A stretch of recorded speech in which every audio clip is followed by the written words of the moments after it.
Olá, meus queridos. Hoje quero te convidar para uma jornada que começa bem no início de tudo. Antes da correria, antes dos problemas, antes até mesmo de você existir. Um tempo onde tudo era puro, belo e cheio de propósito. Imagine por um instante um lugar sem dor, sem tristeza, sem medo. Um jardim perfeito, cheio de vida, cores, sabores. Criado por um Deus que é pura bondade. Antes de qualquer coisa, Deus já tinha um plano. Ele criou os céus e a terra, os mares e os montes, a lua que clareia a noite e o sol que aquece nossos dias. Tudo foi feito com detalhe, com carinho, com perfeição. Mas mesmo com toda essa beleza, ainda faltava algo. Ou melhor, alguém. Foi então que Deus formou o homem Adão do pó da terra. Ele soprou em suas narinas o fôlego da vida e ali começou a nossa história. Adão não foi criado por acaso. Ele foi moldado por um propósito divino, se relacionar com o Criador. E mais, Deus preparou para ele um lar especial, o Jardim do Éden. Um lugar onde não havia pressa, não havia estresse, só comunhão, paz e harmonia. Imagine viver num lugar onde tudo o que você precisa está ao seu alcance e onde o próprio Deus passeia ao seu lado no frescor do dia. Era assim com Adão. E ainda assim, Deus olhou para ele e disse: "Não é bom que o homem esteja só." Porque o nosso Deus não quer apenas que tenhamos o suficiente. Ele quer que tenhamos plenitude. Por isso criou Eva, a mulher, a companheira, a amiga.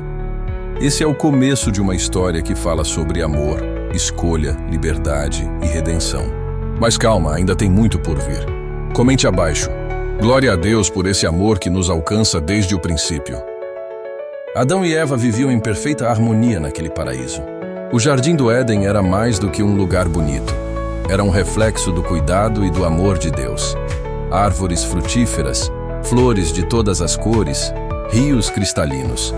E entre tudo isso, a presença constante de Deus. Ele não estava distante. Ele caminhava com eles. Ele falava com eles. Havia intimidade. Havia conexão. Mas mesmo num jardim perfeito, Deus estabeleceu um limite. No centro havia uma árvore chamada a Árvore do Conhecimento do Bem e do Mal. E Deus disse: "Vocês podem comer de todas as árvores, menos dessa, porque no dia em que comerem, vocês certamente morrerão." Parece simples, né? Mas essa árvore simbolizava algo maior, a liberdade de escolha. Deus não queria robôs. Ele queria relacionamento verdadeiro, baseado no amor, na confiança, na obediência. E o verdadeiro amor só existe quando há liberdade para escolher. Adão e Eva tinham tudo. Amor, provisão, propósito. Eles trabalhavam, cuidavam do jardim, dos animais, mas sem fardo. Era uma vida leve. Deus os criou para viverem assim, livres, plenos, em constante comunhão com o Criador e um com o outro. Mas o inimigo sabia que bastava uma semente de dúvida para tentar corromper tudo. Ele sabia que onde há liberdade também há risco. E infelizmente foi por aí que ele entrou. Comente agora. Graças a Deus pela liberdade que Ele nos dá para escolher o caminho do bem. Em meio à beleza e à paz do Éden surge uma presença sorrateira, a serpente. Ela não chegou fazendo barulho. Não chegou com ameaças. Ela chegou com perguntas. Sim, o inimigo muitas vezes não vem com gritos, mas com sussurros. E foi assim que ele se aproximou de Eva. Foi isso mesmo que Deus disse? Que vocês não podem comer de nenhuma árvore do jardim? Perguntou a serpente com falsa inocência. Eva respondeu com verdade, que apenas da árvore do conhecimento do bem e do mal, eles não poderiam comer, pois morreriam. Mas a serpente rebateu com astúcia. Vocês não vão morrer coisa nenhuma. Deus sabe que no dia em que comerem, seus olhos se abrirão e vocês serão como Ele, conhecendo o bem e o mal. Veja bem, o inimigo não negou Deus. Ele distorceu o que Deus disse. E é exatamente assim que ele age até hoje. Ele tenta colocar dúvida no nosso coração sobre o caráter de Deus. Tenta nos fazer pensar que Deus está nos privando de algo, quando na verdade está nos protegendo. Eva olhou para o fruto. Ele parecia bonito, apetitoso, desejável. E naquele momento ela cedeu, comeu e entregou a Adão, que também comeu. E com esse ato, algo precioso foi quebrado. A desobediência entrou. E junto com ela, a vergonha, o medo, a separação. Aquela paz pura do jardim agora estava manchada. Comente com fé. Amém. Que o Senhor nos dê discernimento contra toda a mentira do inimigo. No exato momento em que Adão e Eva comeram do fruto proibido, algo mudou. Aquela pureza com que enxergavam o mundo e a si mesmos foi substituída por vergonha. Eles perceberam que estavam nus, mas a nudez aqui não era só física. Era como se, de repente, seus olhos vissem a realidade do pecado, da culpa e da distância que aquilo havia criado entre eles e Deus. Então, envergonhados, tentaram se cobrir com folhas. Tentaram, por meios próprios, esconder aquilo que só Deus poderia restaurar. E ao ouvirem a voz de Deus passeando pelo jardim como fazia todos os dias, o que antes era motivo de alegria, agora causava medo. Eles se esconderam, mas Deus, em sua infinita graça, chama: Adão, onde você está? É claro que Deus sabia onde eles estavam, mas a pergunta era mais profunda. Era como se ele dissesse: onde foi que você se perdeu? Onde está aquele que conversava comigo todos os dias com o coração aberto? Adão responde: ouvi tua voz, tive medo e me escondi, pois estou nu. E Deus pergunta: quem te contou isso? Você comeu do fruto que eu disse para não comer? E nesse momento, o que poderia ter sido um arrependimento sincero vira uma troca de culpas. Adão culpa Eva, Eva culpa a serpente. E ali vemos o primeiro reflexo do pecado: a dificuldade de assumir responsabilidade. Comente com esperança: glória a Deus porque Ele nos chama mesmo quando nos escondemos.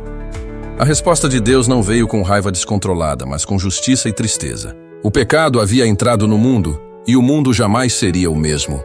Deus olhou para a serpente e declarou: por causa do que você fez, rastejará sobre o ventre e comerá pó todos os dias da sua vida. E mais, Ele anunciou que haveria inimizade entre a descendência da mulher e da serpente. E é aqui que, mesmo em meio ao juízo, Deus planta uma semente de esperança. A promessa de que um dia viria um Salvador, que esmagaria a cabeça da serpente Eva, que antes geraria filhos sem dor, agora enfrentaria as dores do parto. Adão, que antes cultivava o jardim com leveza, agora enfrentaria o suor, a luta, a terra difícil. O pecado trouxe separação, sofrimento, trabalho árduo e, principalmente, a ruptura do relacionamento direto com Deus. Mas repare em um detalhe cheio de amor. Mesmo diante da queda, Deus não os abandonou nus e envergonhados. Ele fez roupas de peles para vesti-los.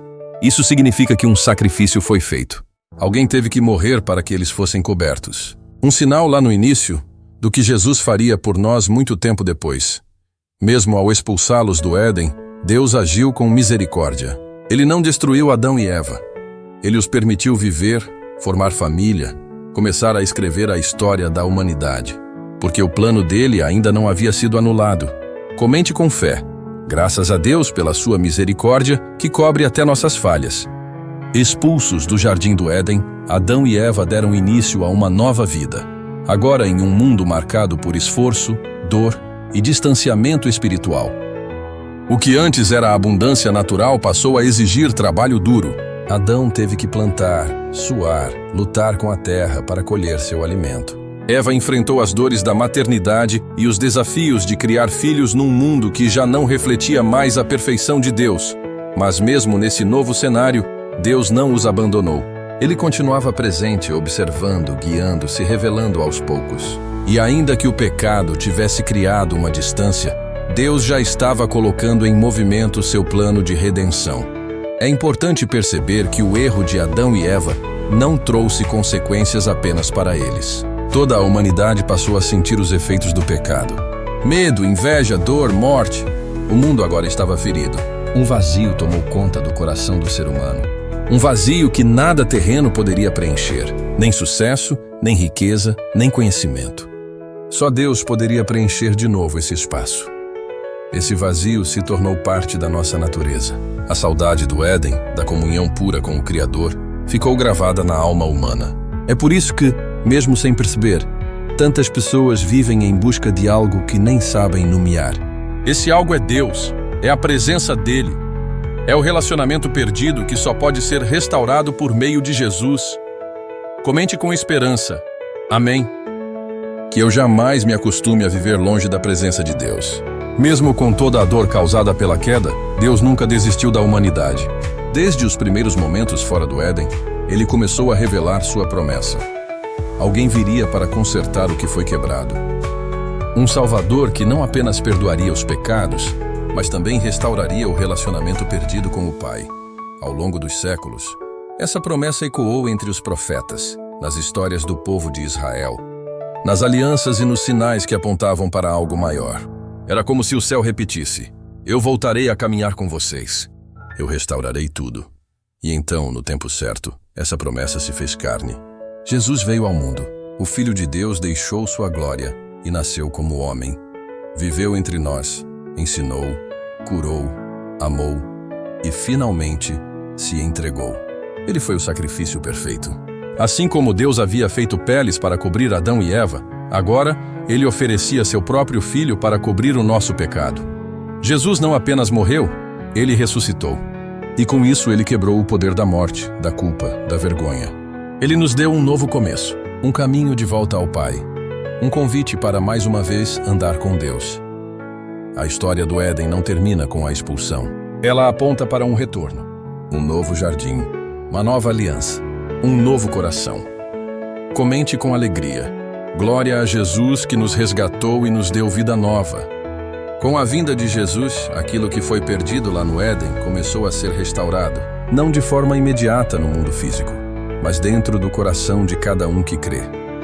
O vazio causado pelo pecado agora pode ser preenchido pela presença do Espírito Santo. A vergonha é coberta pela graça.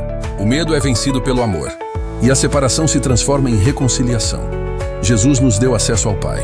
Agora, não precisamos mais nos esconder como Adão. Podemos nos apresentar diante de Deus com confiança, sabendo que fomos perdoados, lavados, transformados. A cruz não foi o fim, foi o recomeço. E esse recomeço é para todos. Ninguém está longe demais. Ninguém pecou demais.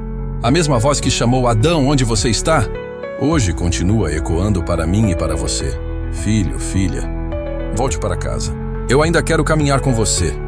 A história da Bíblia não é sobre pessoas perfeitas. É sobre um Deus perfeito, que ama imperfeitos e insiste em trazê-los de volta. É sobre um amor que não desiste, não se cansa e não desampara. Quando aceitamos esse amor, algo muda em nós. Começamos a ver o mundo com outros olhos. A fé se torna ponte, a graça se torna estrada. E a presença de Deus volta a ser nosso lugar seguro. Comente com gratidão. Graças a Deus pela nova vida que temos em Cristo Jesus. Agora que temos acesso ao Pai por meio de Jesus, somos convidados a viver como filhos. Isso significa andar em comunhão com Deus todos os dias, não por obrigação, mas por amor. Assim como Adão e Eva caminhavam com Deus no frescor do jardim, hoje podemos cultivar um relacionamento íntimo com o Criador, mesmo em meio ao caos do mundo. Mas essa comunhão exige algo de nós: entrega, fé, obediência. Não porque Deus quer nos controlar, mas porque Ele quer nos proteger. Ele sabe o que é melhor para nós, e quanto mais o conhecemos, mais entendemos que Sua vontade é boa, perfeita e agradável. A vida cristã não é a ausência de lutas, mas é a certeza de que Deus está conosco em cada batalha. Ele nos dá força para resistir às tentações, sabedoria para escolher o certo e graça para recomeçar quando erramos. Somos chamados a refletir a imagem de Deus, a mesma imagem que foi manchada pelo pecado, mas restaurada por Cristo. Isso muda como vivemos, como tratamos os outros, como enfrentamos as dificuldades. A presença de Deus em nós gera frutos: amor, paz, alegria, paciência, bondade. O jardim pode ter ficado para trás fisicamente, mas espiritualmente ele pode florescer dentro de nós. Quando andamos com Deus, cada passo se torna parte de um novo Éden, um lugar de encontro, um crescimento e transformação. Comente com fé viva. Amém. Que eu viva cada dia mais perto do coração de Deus. A história que começou no Jardim do Éden e passou pela cruz não termina aqui, porque há uma promessa ainda maior: um novo céu e uma nova terra. Um lugar onde não haverá mais choro, dor, pecado ou separação. Um jardim eterno, onde viveremos com Deus para sempre. Enquanto esse dia não chega, temos a oportunidade de viver como embaixadores desse reino. Somos luz no meio das trevas, sal em meio à desesperança.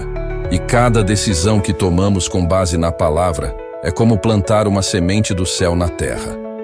Se a história de Adão e Eva nos ensina sobre a gravidade da desobediência, a história de Jesus nos mostra a profundidade do amor de Deus. Ele nunca desistiu de nós. Ele nos buscou, Ele nos perdoou e Ele nos convida todos os dias a voltar para casa. Hoje você pode responder a esse chamado. Você pode escolher andar com Deus, falar com Ele, confiar nele. Não importa o quão longe você tenha ido. O amor dele ainda está aqui, firme, constante, eterno. Que essa verdade transforme sua vida. Que você nunca mais ande sozinho. Que cada passo seja guiado pela presença do Pai. E que um dia possamos todos nos reencontrar naquele jardim eterno, onde tudo será restaurado para sempre. Comente com fé e esperança. Glória a Deus por nos prometer uma eternidade com Ele.